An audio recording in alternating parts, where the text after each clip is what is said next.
de mon côté. Vous êtes prêts pour la parole? Super. Donc très content d'être avec vous et de partager. Je voudrais lire, et je vais m'appuyer juste sur, essentiellement du moins sur ce passage, dans Colossiens 2, et la verset... Ah, il y a les kids. Les kids, en plus, c'est eux qui vont dans la meilleure salle. Ils ont de la chance. Et les moniteurs. Donc suivez. Vous voyez, c'est par là-bas, les kids. Ils veulent pas quitter l'endroit. Ils sont trop bien ici. Ah, voilà. Ouais. Ok. Donc nous, on va lire dans Colossiens chapitre 2 à partir du verset 6. Si je peux avoir la version nouvelle français courant, ça serait super. Et on va lire ces quelques versets, Colossiens 2, versets 6 à 7, dans la version nouvelle en français courant. Le titre de mon message, c'est 5 points, 5 caractéristiques d'une vie chrétienne authentique. Est-ce que vous voulez vivre une vie chrétienne authentique ? Est-ce que vous voulez être sûr de voir si votre vie chrétienne elle est fondée sur des choses authentiques? Alors, on va partager ça. 5 caractéristiques qui sont dans ce passage. Colossiens 2 et à partir du verset 6, en français courant.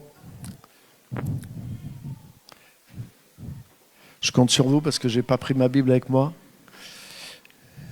Sinon, je l'ai dans mon téléphone. Merci. Normalement.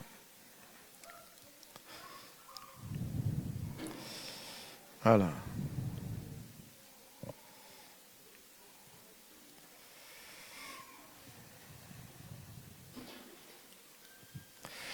Oui.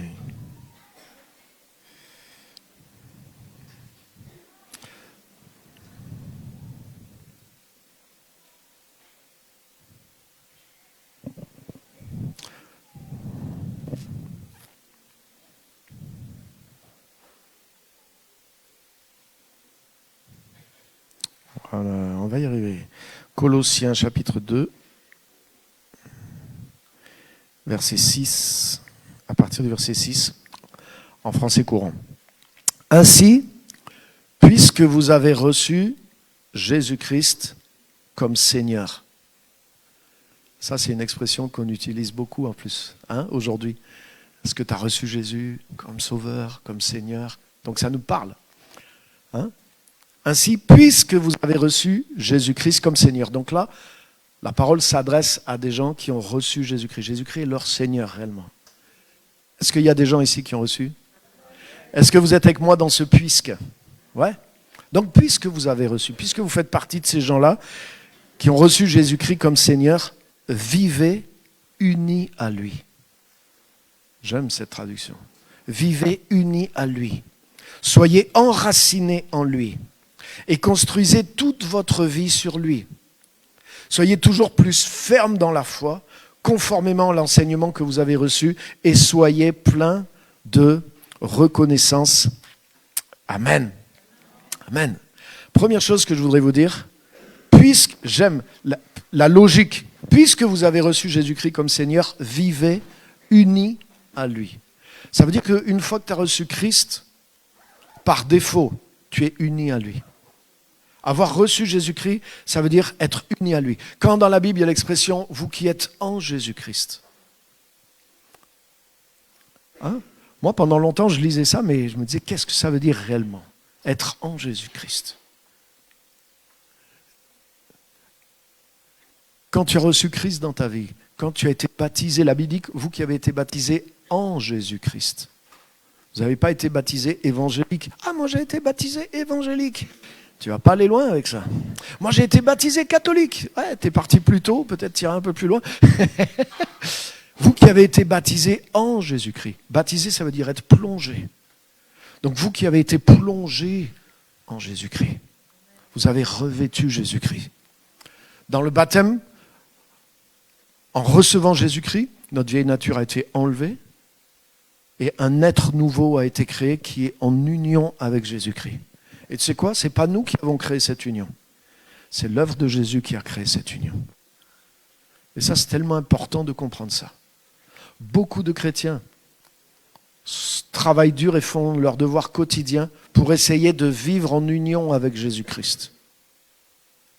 Autrement dit, on est en train de dire la croix ne compte pas. Et moi, je vais, grâce à mes prières, grâce à ma foi, grâce à ma grande sainteté, grâce à tous mes efforts, je vais essayer de me rapprocher pour vivre en union avec Jésus-Christ.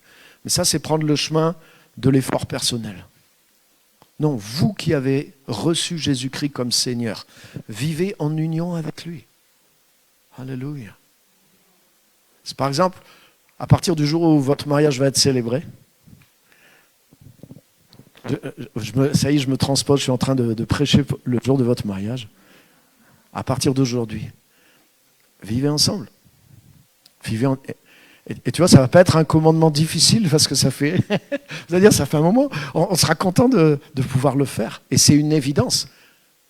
Mais ça veut dire qu'à partir du moment où il y a le mariage, mais vous allez vivre l'union d'une façon pratique. Vous allez dire, mais je ne le mérite pas, mais quand même, mais qu'est-ce qui se passe pour que pendant les mois qui étaient avant, on ne pouvait pas vivre ensemble? Il se passe juste le mariage, quelque chose qui s'est produit et qui fait qu'à partir de maintenant, vous vivez en union et vous allez devenir même une seule personne.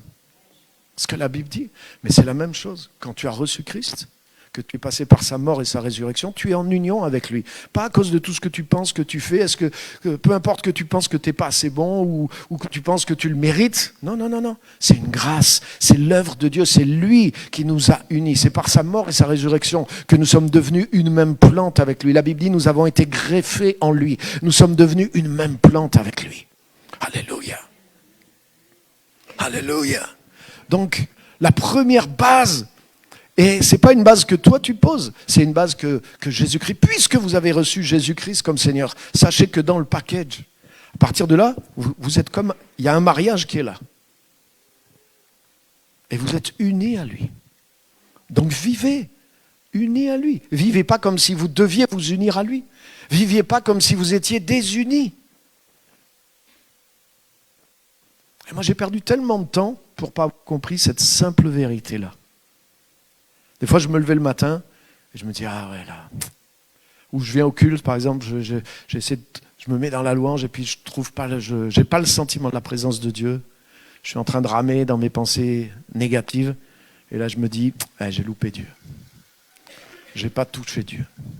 Ah, j'ai pas vraiment loué Dieu, j'étais pas à fond, j'ai pas mon esprit, donc il y a sûrement un truc dans ma vie, je suis pas uni, je suis pas en communion. Vous avez jamais pensé des trucs comme ça? Et en fait, ce que j'ai compris avec le temps, c'est que toutes ces pensées sont fausses. C'est ce que je ressens. Par exemple, je peux partir au boulot, je peux me sentir seul, j'ai l'impression que je suis seul, que je suis célibataire, mais en réalité, je suis marié. Tu vois ce que je veux dire? Je peux me sentir seul, abandonné, mais comme si j'étais célibataire depuis 20 ans. Non, je suis marié depuis 36 ans et je suis toujours marié. Mais tu peux avoir le sentiment d'être seul. Tu vois, ce que tu ressens n'est pas toujours. Mais l'union qui a été contractée en ce beau jour de décembre 1988 est toujours valable. Alléluia. Que je le sente bien ou que je le sente pas bien, que des jours je me dis, ah, c'est merveilleux, il me tarde de rentrer, nanana. On va profiter de cette union. Mais l'union, elle est là. Que tu la sentes, que tu la sentes pas, que tu en profites, que tu en profites pas, l'union, elle est là. Une fois qu'elle est faite, elle est là. Et en Jésus-Christ, c'est encore une autre type d'union. Vous savez qu'il est l'époux et que nous sommes l'épouse. Alléluia. C'est pourquoi l'homme quittera son père et sa mère, il s'attachera à son épouse et les deux deviendront une seule chair. Et Paul dit, ce mystère est grand parce qu'il concerne Christ et son Église. Christ a quitté son père.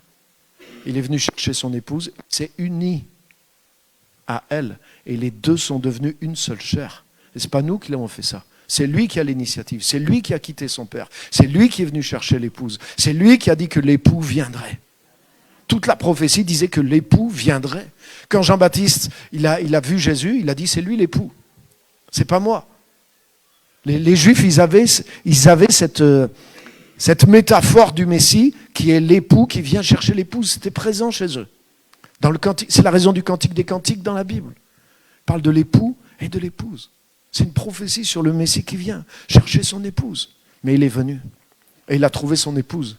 Et il continue de rassembler son épouse. Il est venu, il a quitté son père et il est devenu une seule chair avec elle. Il s'est fait homme. Alléluia. Et il nous a unis à lui, dans la même nature que lui. Donc toi qui as reçu Jésus-Christ, puisque tu as reçu Jésus-Christ. La question c'est, est-ce que tu as reçu Jésus-Christ comme Seigneur? Qui peut dire oui? Eh bien, tu es uni à Jésus-Christ. Il y a une union qui a été scellée, qui ne vient pas de toi, qui vient de ce que Jésus t'a choisi. Jésus t'a pas demandé ton avis, il n'a pas attendu que tu sois assez bon. La Bible dit que Dieu prouve son amour envers nous en ce que, lorsque nous étions encore pécheurs, Christ est mort pour nous. Il n'est pas venu parce qu'on était désirable, il n'est pas venu parce qu'on priait, il n'est pas venu parce qu'on était pieux, il est venu pour des pécheurs. Alléluia. Il est venu pour une épouse qui n'était pas digne au départ de lui, mais il l'a rendue digne, il l'a transformée, il l'a lavée, il l'a sanctifiée. Alléluia. Il a entraîné dans sa propre mort tout ce qui lui déplaisait en nous et il l'a fait mourir. Et dans sa résurrection, il a créé en nous un être nouveau, à sa ressemblance, qui peut vivre d'une manière ininterrompue, en union avec lui. L'union avec Dieu en Jésus-Christ, c'est une grâce et ça vient purement de son amour, de son cœur qui a été manifesté à la grâce. Toi qui es à la croix, toi qui as reçu Jésus-Christ, tu es par défaut en union avec le Seigneur. Et mets ça dans ta tête, que tu le sentes ou que tu ne le sentes pas. Combien disent Amen? Ouh, Alléluia. Hey. Si tu t'ancres là-dedans, mais tu vas voir, ça va stabiliser ta vie chrétienne. Vous connaissez la vie chrétienne en grand 8? Vous savez, dans les parcs d'attractions, là, c'est un grand 8, non? Les petits trains sur des rails là, qui descendent à fond, qui remontent. Voilà, les montagnes russes. Mais beaucoup de chrétiens, ils ont une vie comme ça. Un jour, waouh, ils sentent la présence de Dieu, c'est génial. Ils tremblent, ils sont waouh. Ils sont excités, ils témoignent pendant une semaine. Et puis après, un jour, ils se réveillent, ils perdent ce sentiment. Hop, tout un... pensées négatives, dépressives. Ils pensent que ça y est, ils ont perdu Dieu, Dieu s'est évaporé. Et puis là, ils sont dans la descente. Ça, c'est les églises de Pentecôte, tu vois, une fois dans la pente et une fois dans la côte.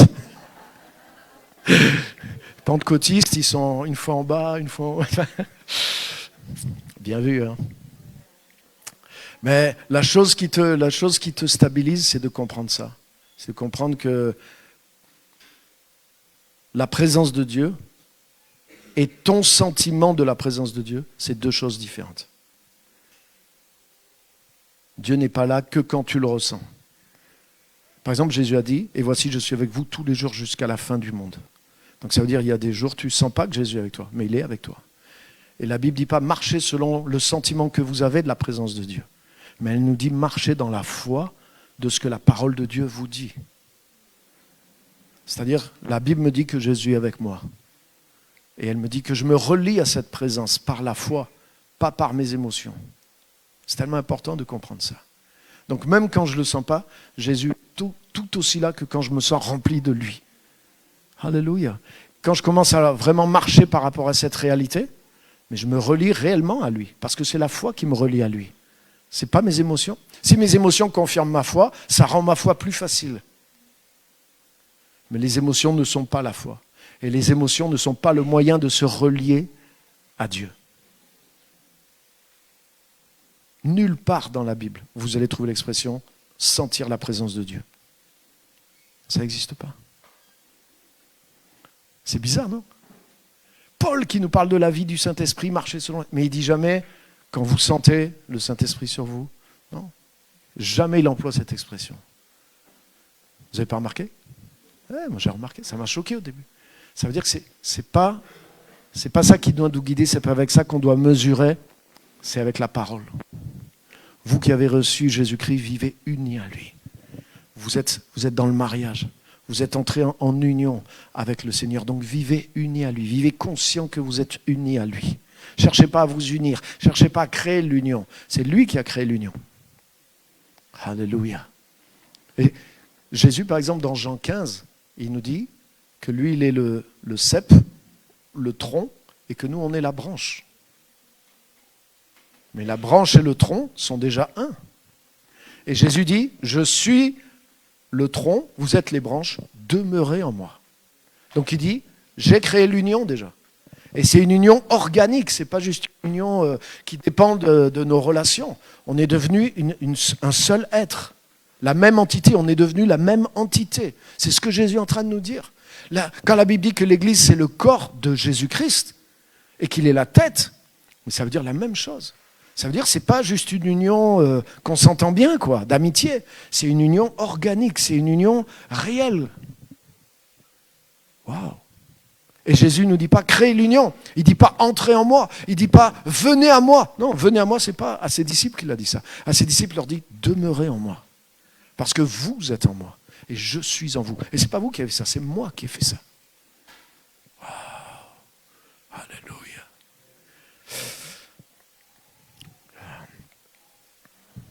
Wow. Ça, c'est la meilleure des nouvelles. La deuxième chose, puisque vous avez reçu Jésus, donc, première chose, vivez unis à lui. Deuxième chose, soyez enracinés en lui. Waouh! Soyez enracinés en lui.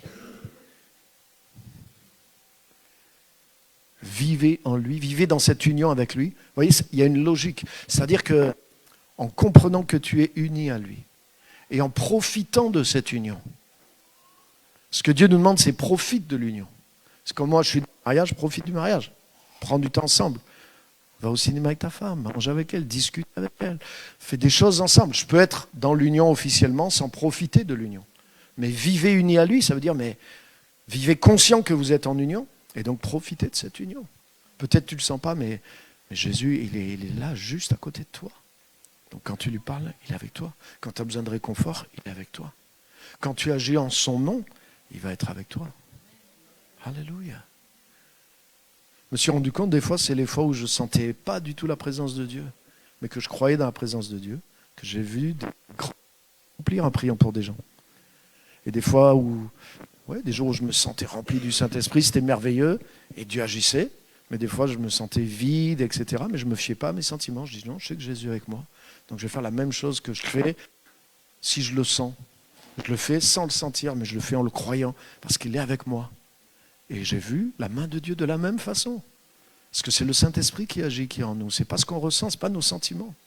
Nos sentiments, ça nous booste quand ils sont là. Ça nous aide, ça nous donne du zèle. Mais la puissance n'est pas dans les sentiments. La puissance est dans le Saint-Esprit.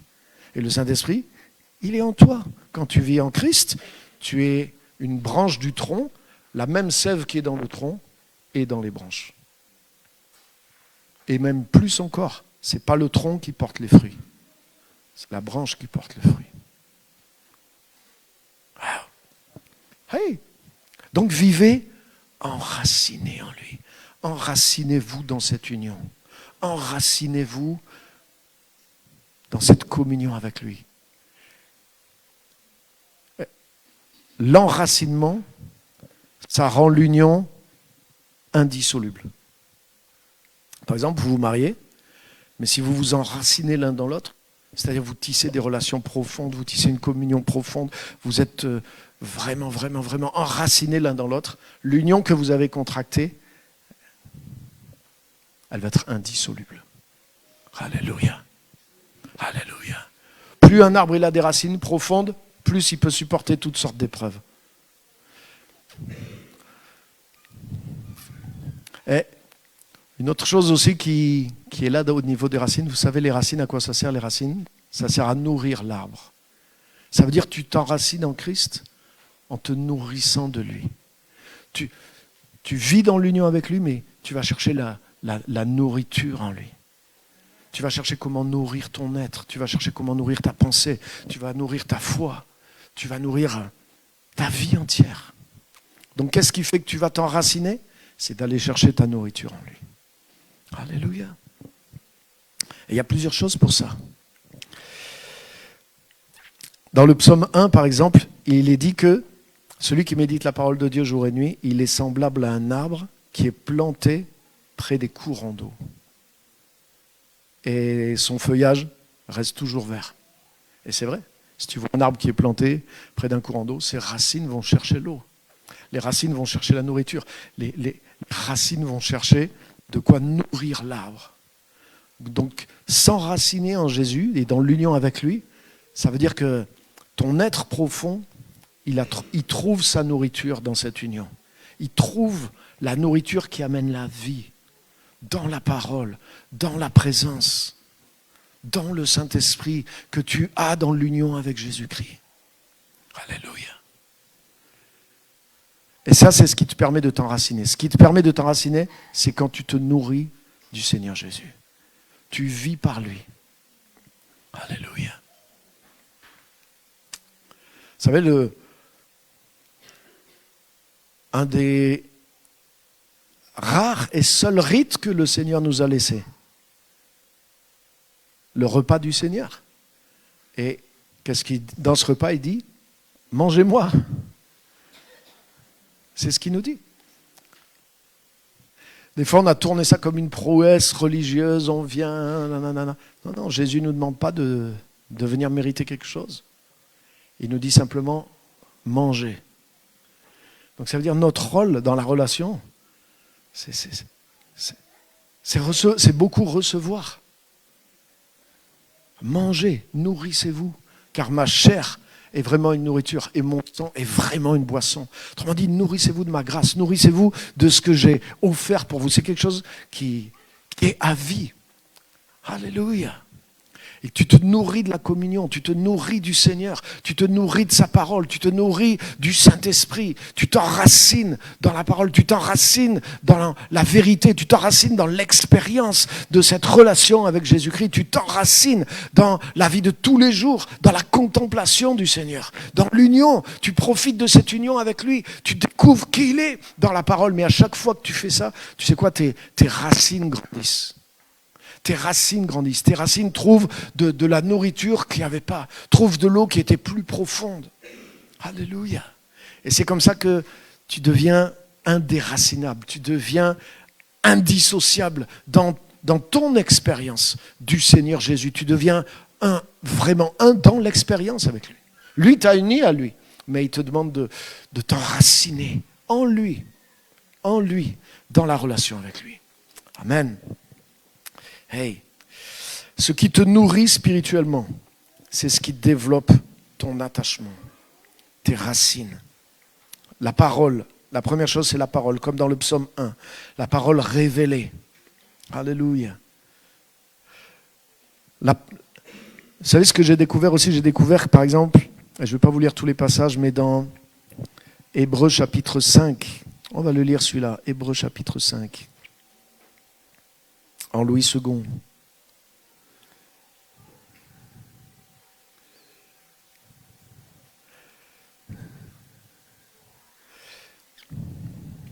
Verset 13. Ah, super. Vous voyez, il parle de cette nourriture spirituelle qui est la parole de Dieu. Et tu vois, c'est le même Jésus-Christ. C'est la même Bible. Mais tu peux être au lait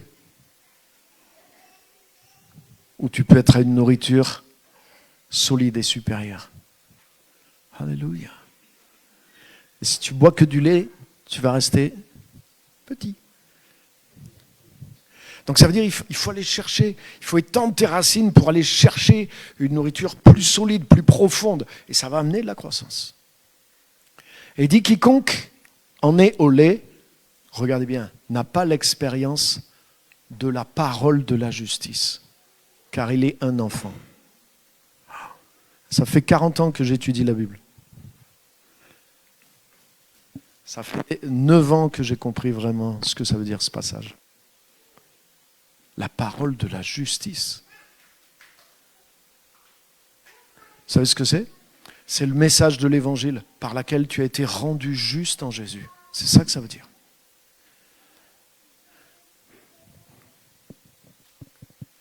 Hey. Beaucoup de chrétiens ils lisent la Bible, mais ils ne font pas l'expérience de la parole de la justice. Moi, je l'ai fait pendant des années. On en parlait. Par exemple, des fois, je lisais la Bible quand j'étais nouveau chrétien. Et je lisais la Bible et j'avais l'impression que les versets me condamnaient tous. Parce que moi-même, j'étais dans une espèce de culpabilité dans ma tête. Et puis j'entendais un message plutôt légaliste. Donc je lisais la Bible, j'ai l'impression que c'était des condamnations prononcées contre moi.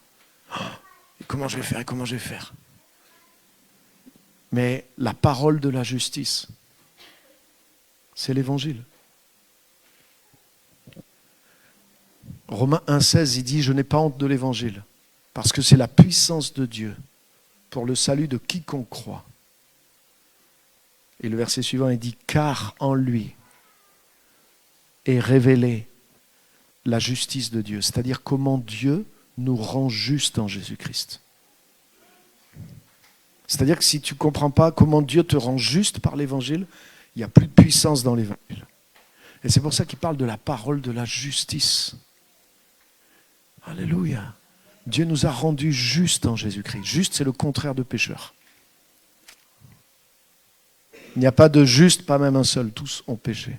Quand tu lis le livre des Proverbes, tu as toujours le juste fait ceci, le pécheur fait ceci. Le juste est comme ça, ou l'impie, ou le pécheur, ou le méchant. Mais le juste est toujours en opposition. Mais Jésus-Christ est venu pour nous rendre justes. Pas simplement en théorie, en position, mais dans notre nature.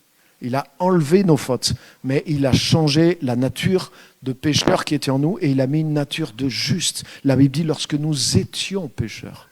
Lorsque nous étions pécheurs, Christ est mort pour nous. Mais à présent que nous sommes devenus justes en lui. Quand j'ai compris ça, mais c'était une révélation. Et par exemple, 2 Timothée 3,16 qui est un fondement dans le protestantisme, dans le milieu évangélique, qui dit que toute l'écriture est inspirée de Dieu. Hein, vous connaissez ce verset. 2 Timothée 3,16, c'est un fondement. Toute l'écriture est inspirée de Dieu et elle est utile pour enseigner, pour convaincre et pour quoi faire? Pour former dans la justice. Afin que l'homme de Dieu soit équipé et propre à toute bonne œuvre. Waouh! Mais j'avais jamais compris ça. Jésus a dit, le Saint-Esprit convaincra le monde de péché, mais ensuite il vous convaincra, vous, de justice. C'est-à-dire, il va vous convaincre que vous êtes juste maintenant que vous êtes en Jésus-Christ.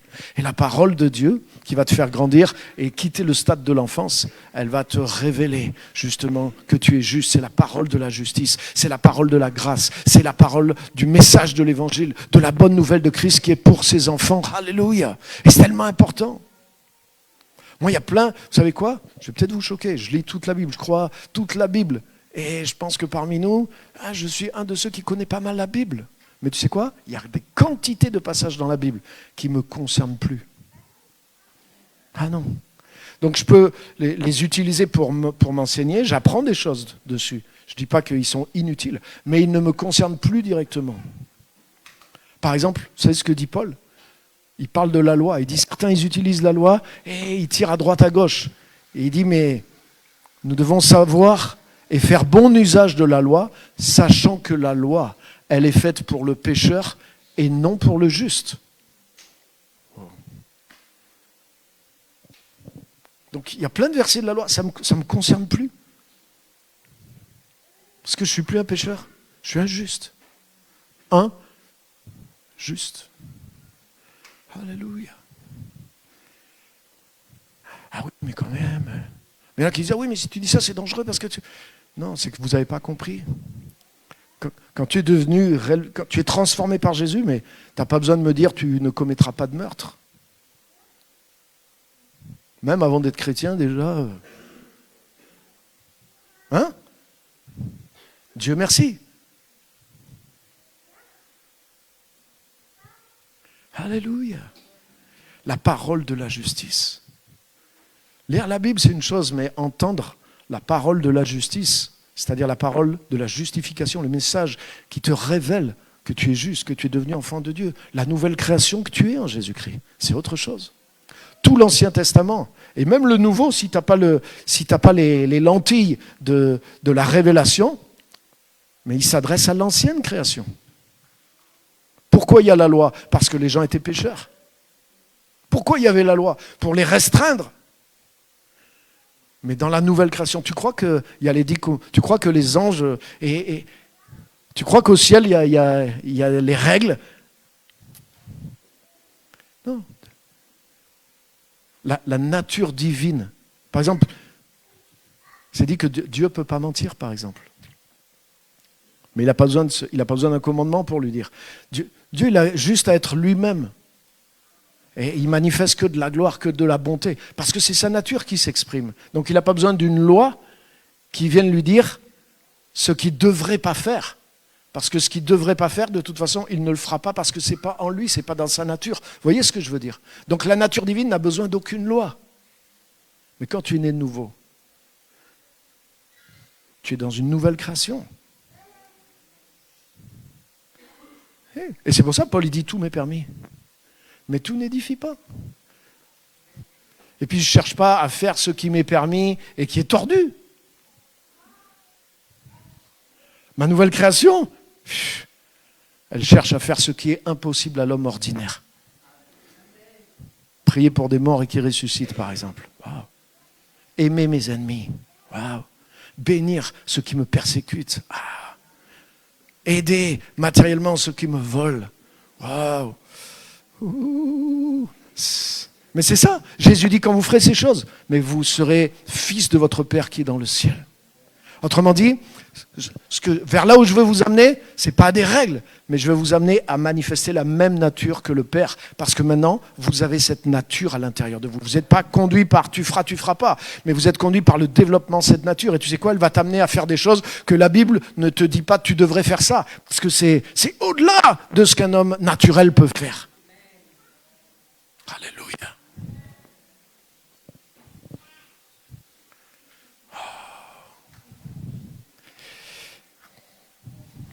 La parole de la justice.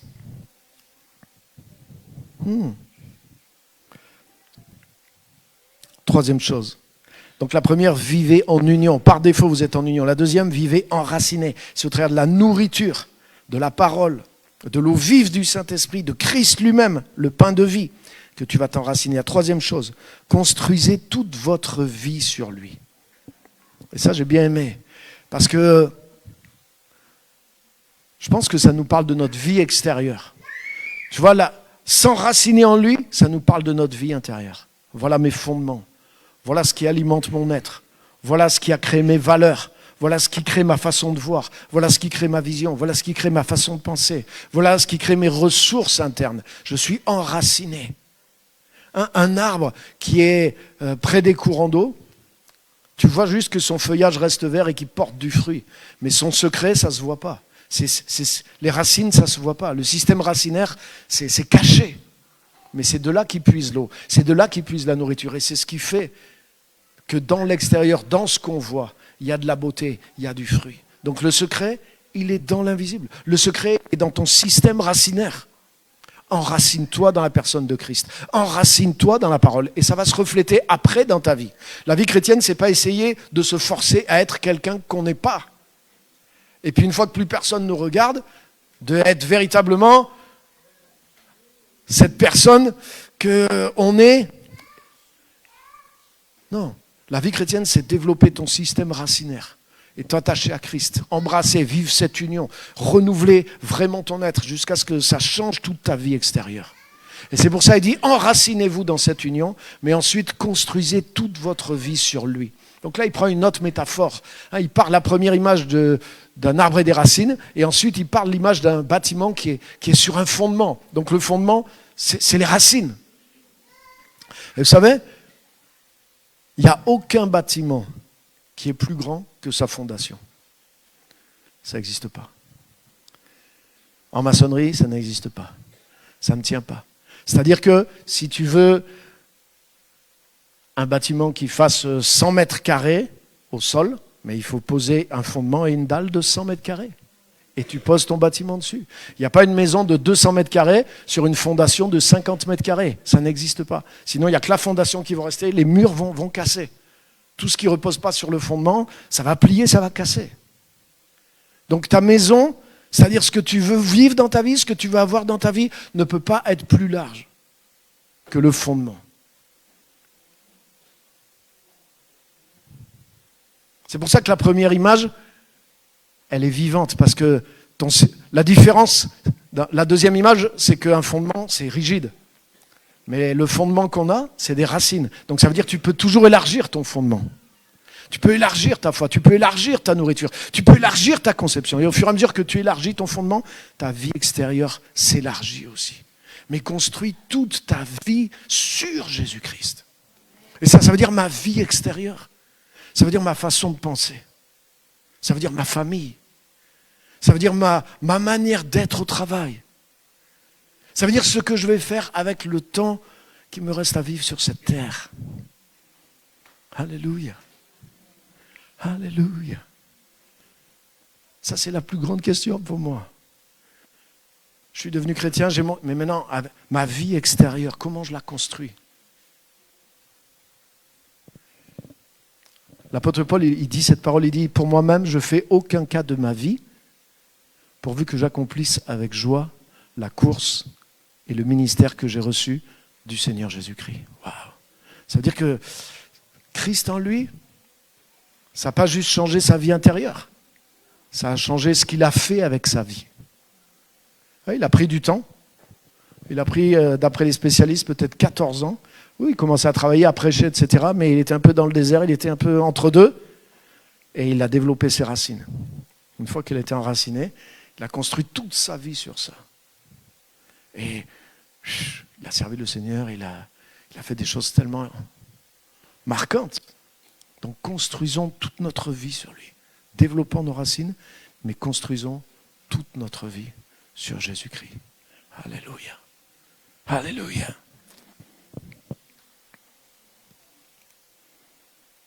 Ma vie extérieure, mes décisions, mes choix, mes orientations de vie, mon service, mon projet, ma famille, le type d'éducation que je veux donner.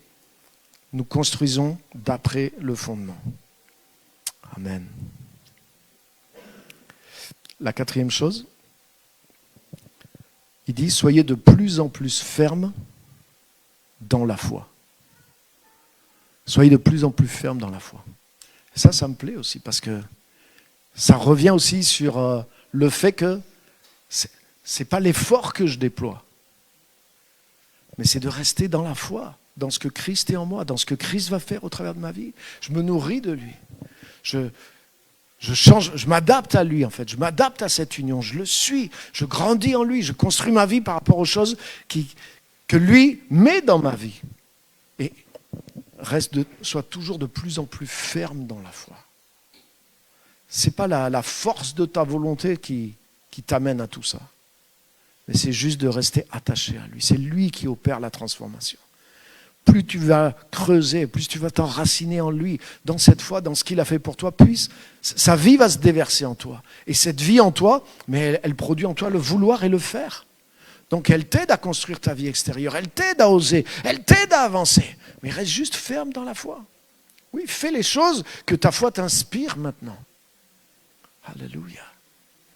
Le principe dans l'Ancienne Alliance, c'est l'obéissance à la loi. Mais le principe dans la Nouvelle Alliance, c'est l'obéissance de la foi. Ce n'est pas la même chose. C'est-à-dire que la foi qui vit en toi, elle te pousse à l'action. Comme Jacques dit que la foi, sans les actions, elle est morte.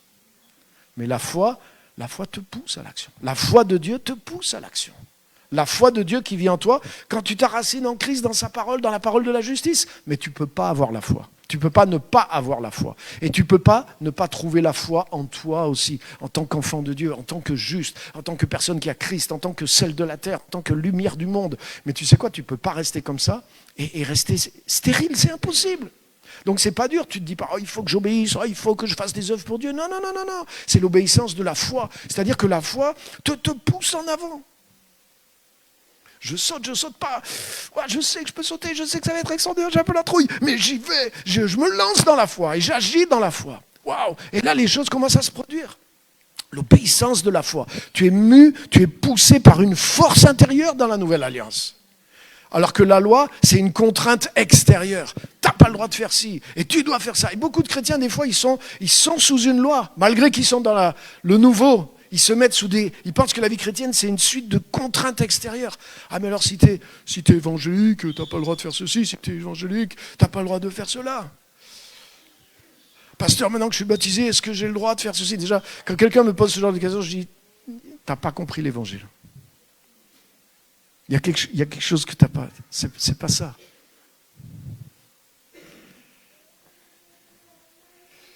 Hein, c'est comme si tu viens de te marier, Gaëtan, tu viens me voir. Alors maintenant, pasteur, j'ai pas le droit de tromper ma femme. Et je me dirais, mais pourquoi tu t'es marié? Tu vois ce que je veux dire? Et puis tu penses pas comme ça. On est d'accord? Ou alors il y a vraiment un truc que tu n'as pas compris, ce que c'est quoi le mariage? Et est-ce que tu l'aimais vraiment? On est d'accord. Mais c'est du bon sens. Tu n'as pas besoin d'une règle qui te l'interdit. Alléluia. Alléluia. Donc, soyez de plus en plus fermes dans la foi. Ce n'est pas la force de votre volonté. C'est votre attachement à Christ qui produit la foi. Et la foi va produire des œuvres. Mais il faut les suivre. Bien sûr, il faut avancer. Bien sûr, il faut les chercher. Bien sûr, il faut aller de l'avant, se laisser. Il faut obéir à la foi. Mais la foi, c'est Dieu qui produit en toi le vouloir et le faire pour accomplir ses propres desseins. Alléluia, nous sommes créés pour de bonnes œuvres que Dieu a... En Jésus-Christ, nous sommes créés en Jésus-Christ pour de bonnes œuvres que Dieu a préparées d'avance afin qu'on les accomplisse. Oh, ça veut dire que ce n'est pas si difficile que ça. Combien le croient? Hey! Donc, sois de plus en plus ferme dans la foi. Et la dernière chose, il dit, soyez pleins de reconnaissance. Amen. Alléluia. Soyez pleins de joie, soyez pleins de louanges. Amen. Que la parole de Christ habite parmi vous abondamment. Donc le message de la justification, le message de la nouvelle création soit abondant parmi vous dans les versets que vous échangez. Balancez pas des versets de condamnation. Balancez pas des choses, oh là là, c'est la fin du monde, la France va s'écrouler, Macron est l'antichrist. Le Ku Klux Klan est en train de grandir en France.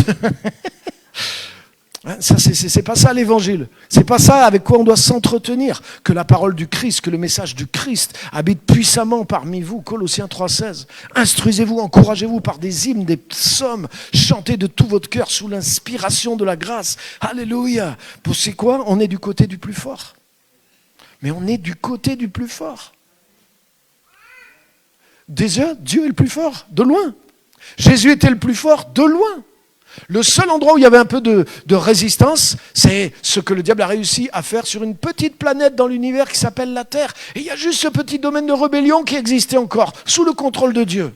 Et Jésus-Christ est venu, il s'est fait homme exprès pour intervenir dans les affaires de la Terre. Alléluia. Waouh. Et en tant qu'homme, la Bible dit qu'il a dépouillé les autorités, les dominations, les puissances en triomphant d'elles par la croix. Et une fois qu'il a accompli ce triomphe et qu'il a été ressuscité, il a été vers nous, ses disciples, il a dit maintenant je vous donne l'autorité sur la terre. J'ai tout pouvoir maintenant dans les cieux et sur la terre en tant qu'homme. Donc cette autorité que j'ai sur la terre en tant qu'homme, je vous la délègue et allez, faites de toutes les nations des disciples. Ça veut dire que ce n'est pas le diable qui a l'autorité sur la terre, c'est les chrétiens qui ont l'autorité sur la terre. Mais c'est clair.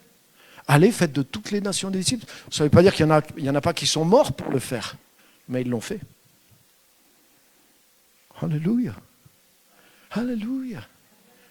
Hey, on est du côté du plus fort. Le seul adversaire qu'il y avait, il était localisé dans un tout petit endroit dans l'univers et Jésus est venu lui mettre une raclée définitive.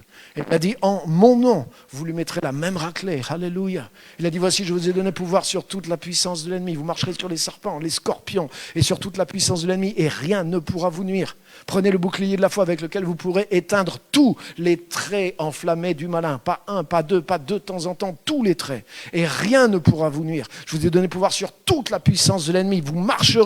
Je ne suis pas en train de me battre au même niveau. Le combat spirituel contre les puissances et les autorités. Non, non, non, non, non, non. Je marche sur les serpents et les scorpions. On n'est pas au même niveau. Mais si tu descends et que tu penses qu'ils sont au-dessus de toi, c'est toi qui te mets dans une position de faiblesse. Tu te mets à genoux sur le ring et tu demandes au boxeur de te frapper dans la tête. Mais il va frapper dans ta tête. Oh mais je suis attaqué. Mais relève-toi. C'est pour ça que tu dois d'abord t'enraciner. Tu t'enracines, tu quoi? La vie chrétienne, c'est pas sur un ring contre les démons. La vie chrétienne, tu marches en Jésus-Christ. Et même sans t'en rendre compte, mais tu marches dans ta destinée, et en avançant dans ta destinée, il se trouve que tu marches sur des serpents et des scorpions qui sont là. Mais tu as les chaussures du zèle de l'évangile, elles sont blindées contre les piqûres de scorpions. Elles sont blindées contre les morsures de serpents. C'est des chaussures surnaturelles. C'est les chaussures de la nouvelle création. Ouh, s'il y a quelques traits enflammés qui pleuvent, tu as un bouclier, le bouclier de la foi, avec lequel tu peux éteindre tous les traits enflammés du malin. Donc tu sais quoi, tu es du côté du plus fort. Tu es du côté de celui qui a vaincu pour toi. Rien ne peut arrêter qui tu es, ni ta croissance en Christ, ni ce que tu dois faire dans ce monde pour la gloire de son nom. Alléluia. Donc c'est pour ça que nous pouvons vivre par la foi et par avance, toujours plein de reconnaissance, parce que nous avons toujours un temps d'avance. Alléluia. Contre toute forme d'opposition et contre toute forme de manigance. Alléluia. Alléluia. Si les puissances avaient connu, c'est écrit, si les puissances infernales, les principautés, les dominations, ils avaient connu ce que Jésus allait faire à la croix, ils n'auraient pas crucifié le Seigneur de la gloire. C'est écrit. Tu sais ce que ça veut dire? Ça veut dire que ce que Dieu a fait en Jésus-Christ, la sagesse de Dieu manifestée à la croix en Jésus-Christ. Paul dit, c'est une sagesse qui n'est pas de ce monde, ni des princes de ce monde. Et il continue en disant que cette sagesse, Dieu nous l'a révélée par son esprit. Donc ça veut dire tu marches, toi et moi, on marche dans une sagesse dans laquelle le diable, les démons, les généraux du monde des ténèbres, peu importe comment tu les appelles, ils ne comprennent pas cette sagesse. C'est un langage qui est codé pour eux. Alléluia. C'est pour ça qu'il dit que le langage de la croix, c'est une folie pour l'homme.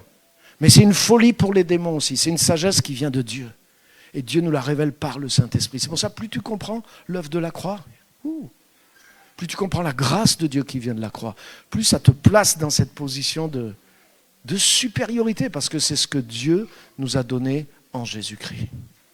Alléluia. Alléluia. Donc vivons dans la joie, vivons dans la reconnaissance. Oui, mais il m'arrive ça, oui. Si tu attends que tout aille bien dans ta vie pour commencer à te réjouir, tu ne vas jamais te réjouir. Parce qu'il y a toujours des problèmes. Mais David a dit, je bénirai l'Éternel en tout temps, sa louange sera toujours dans ma bouche. Je sais que peu importe les problèmes, ça ne va pas m'empêcher d'avancer en Christ, d'accomplir le plan de Dieu.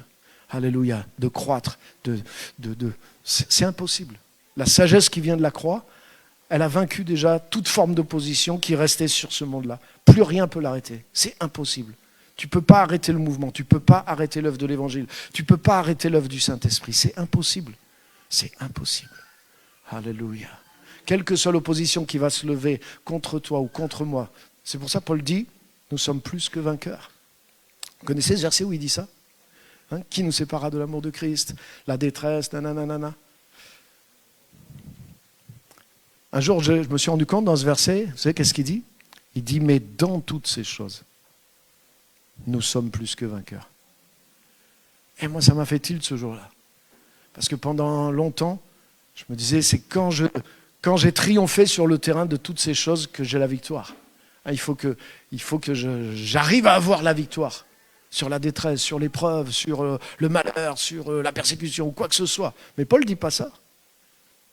Il cite toutes les calamités qui arrivent et il dit dans toutes ces choses. Il ne dit pas une fois, à chaque fois que j'ai triomphé, à chaque fois que je suis sorti, il dit non, dans toutes ces choses. Je suis plus que vainqueur par celui qui m'a tant aimé. Et j'ai compris ça. Je suis plus que vainqueur par Jésus-Christ, pas de ma faute. C'est lui qui l'a fait. Et quand je me retrouve dans des situations compliquées parce que je suis le Seigneur, mais je suis plus que vainqueur. C'est pas, une fois que je serai sorti là, là je pourrais dire que j'ai eu la victoire, que j'ai loué le Seigneur. Non, Jésus a déjà eu la victoire.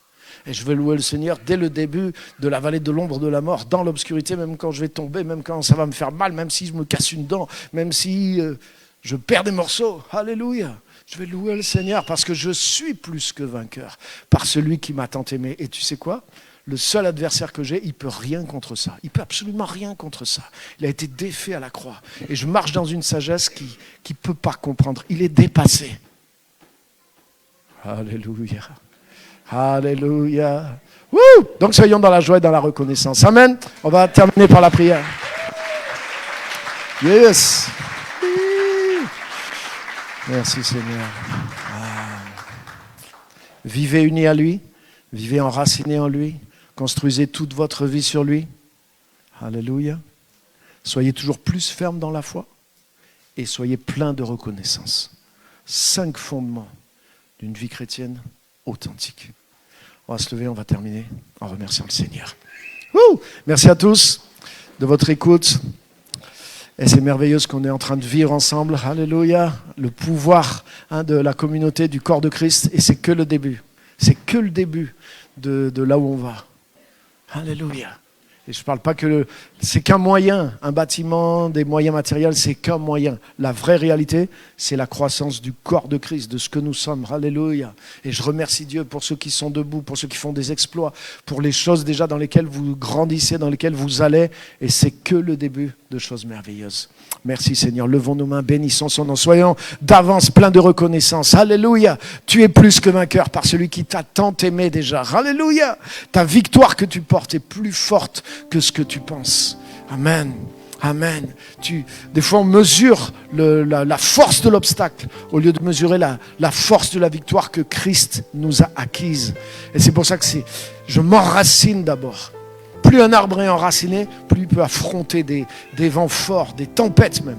Un arbre enraciné, fortement, rien ne peut l'arracher. Alléluia. Seigneur, je te remercie. Merci pour Jésus-Christ, qui est devenu notre Seigneur, et pour l'union que nous avons avec lui, qui est indestructible, et que tu as réalisé. Nous ne travaillons pas, nous ne fabriquons pas l'union.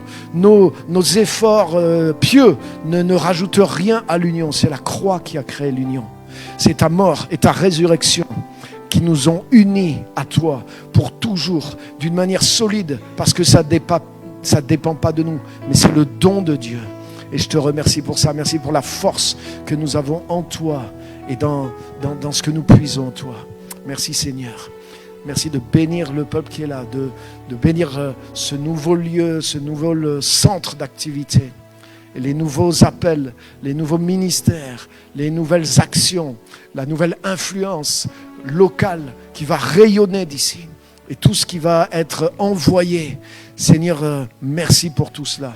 Merci pour ta grâce, ta bénédiction. Merci parce que tu nous as mis là pour nous appeler dans une autre phase, pour nous appeler dans quelque chose d'autre, pour nous mettre plus en lumière, pour nous mettre plus dans l'action, pour nous mettre plus à toucher cette ville, à toucher vraiment des situations et à les changer. Seigneur, tu as investi en nous et ton investissement va payer, Seigneur, parce que tu ne te trompes pas. Alléluia. Et je te remercie pour ça. Ouvre nos yeux, ouvre notre foi, ouvre notre cœur. Réponds-nous à l'appel. Aide-nous à répondre à ton appel. Aide-nous à voir clair. Aide-nous à voir que nous ne sommes plus dans la même phase, que le jour commence à se lever et que c'est l'heure de nous réveiller et que c'est l'heure de mettre en œuvre le trésor qui est en nous, la capacité divine qui est en nous, de nous fortifier dans le Seigneur, dans la foi, pour agir en son nom. Alléluia. Merci, tu bénis, tu encourages chacun. Tu libères encore. Tu encourages les familles, tu encourages les personnes, les individus. Seigneur, les vocations. Là où il y a des choses peut-être lourdes ou difficiles, mais Seigneur, tu nous encourages et tu nous fortifies. Merci Seigneur, tu nous aides à lever nos yeux sur toi et à mettre en priorité ce qui même nous paraît peut-être loin, parce que c'est là qu'est la solution, c'est là qu'il y a un mouvement qui se fait de ta part. Et je te bénis pour ça, que nos yeux restent fixés sur toi et que notre marche progresse maintenant au nom puissant de Jésus. Amen et Amen.